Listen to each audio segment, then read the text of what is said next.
Hello, today I'll show you how to insert a table into a Google Docs document. Step 1, creating a new table. If you're looking to create a new table in Google Docs, select the Insert tab, then select Table and decide how many columns and rows you'd like the table to have. Step 2, using table templates. You can also select table templates at the top to choose various options or templates.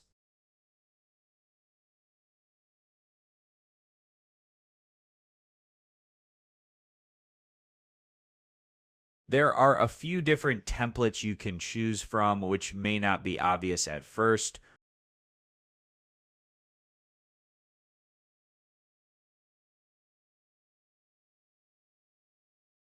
As you can see, it's a pretty straightforward process.